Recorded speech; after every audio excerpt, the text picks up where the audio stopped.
Ассалому алайкум, биядагони барномаи футбол бозии миллионҳо. Инак даври сеюми чемпионати мамлакат оид ба футбол байни дастаҳои лигаи олӣ ба поён расид ва дастаи вахши бохтар тавонист ки дар ин давр аз рӯи ҷадвали сомонаи расмии Федератсияи футболи Тоҷикистон ба зинаи аввал барояд. Дар ин бора боз ба шумо хоҳем гуфт, аммо ин даста тавонист ки дар муқобили дастаи Регри Тадас бо ҳисоби 1-1 бозиро мусовӣ анҷом диҳад.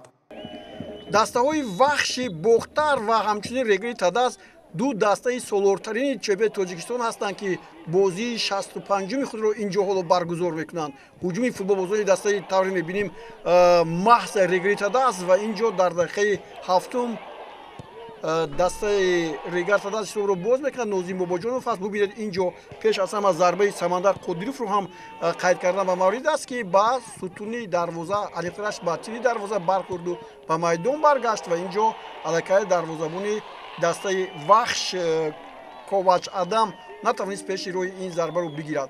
Ва дер нагузашта дар дақиқаи 27 футболбозони дастаи вахш зарбаи кунҷӣ заданд ва инҷо Сергей Яворский моҳирона тӯбро бо сараш ба Нуриддин Ҳамроқулов партофт ва Нуриддин Ҳамроқулов ҳисобро боз кард. 1-1 бозигари дастаи мунтахаби Тоҷикистон тавонист ин ҳолатро бисёр ҳам муҷалло истифода барад. қисми аввали вохӯрӣ бо ҳамин ҳисоби 1-1 хотима ёфт, аммо инҷо зарбаи дигар бозигарон ҳам аз ҷумла Саид Мухтор Азимов ки бо ҳамин зарбааш Ковач Адам дарвозабони сербии дастаи вахшро дар ташвиш гузошт ва дар қисми дуввум ҳуҷумҳои Регри Тадас бештар буданд ва инҷо боз дарвозабон нақши асосиро бозид ва ҳоло боз бобинед як зарбаи ниҳоят ҳам мушкил буд аз ҷониби бозигарони дастаи Регар, аммо бозӣ ба поён расид. Мураббиён чӣ мегӯянд?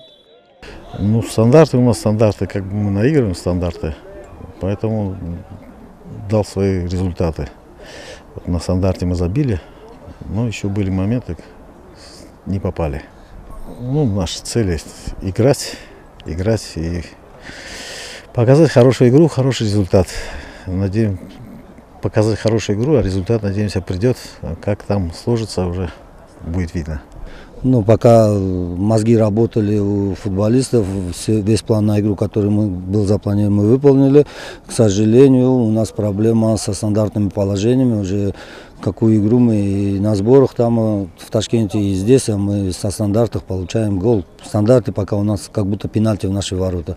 Ну, будем работать, я думаю, что есть над чем работать, и в дальнейшем будем улучшать свою позицию на турнирной таблице.